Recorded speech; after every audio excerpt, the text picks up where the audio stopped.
When people ask whether Donnie Yen's Wing Chun is real or just cinematic choreography, the question itself already mixes two very different layers of martial practice.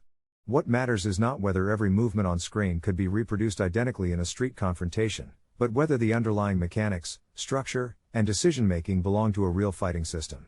In that sense, the most accurate answer is that Donnie Yen's Wing Chun is real at the level of principles, while selectively exaggerated at the level of form. Donnie Yen did not grow up as a Wing Chun practitioner.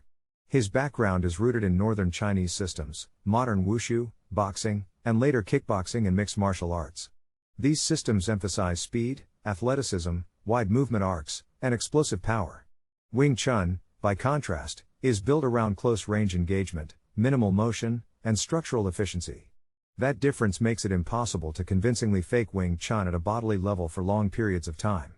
Either the structure is there, or it is not. What Donnie Yen demonstrates convincingly on screen is control of the centerline, short-range striking, and an upright, compact stance.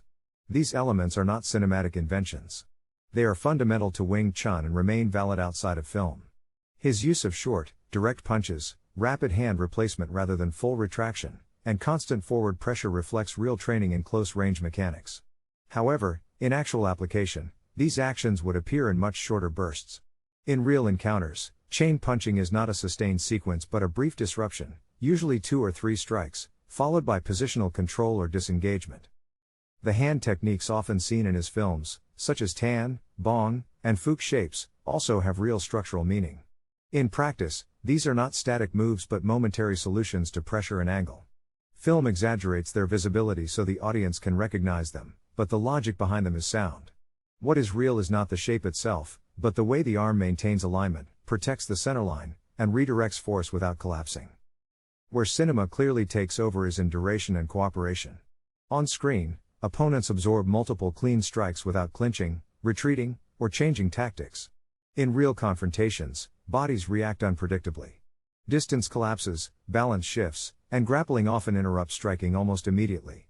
Scenes in which multiple attackers are neutralized in clean succession are designed to communicate dominance and clarity, not realism. They are narrative tools, not instructional examples.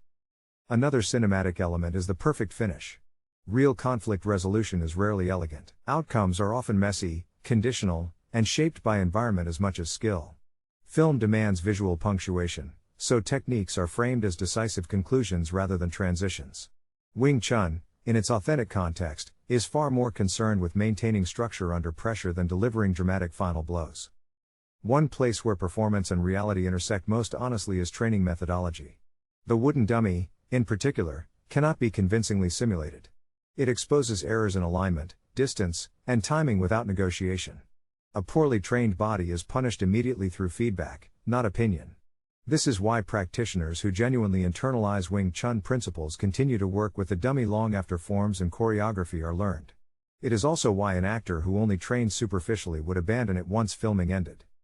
The most accurate way to understand Donnie Yen's Wing Chun is not as a museum-perfect reproduction of a lineage, but as a functional integration of principles into an already developed martial body. The cinematic layer amplifies motion for clarity and rhythm. The underlying layer, however, reflects real structural change. That distinction matters.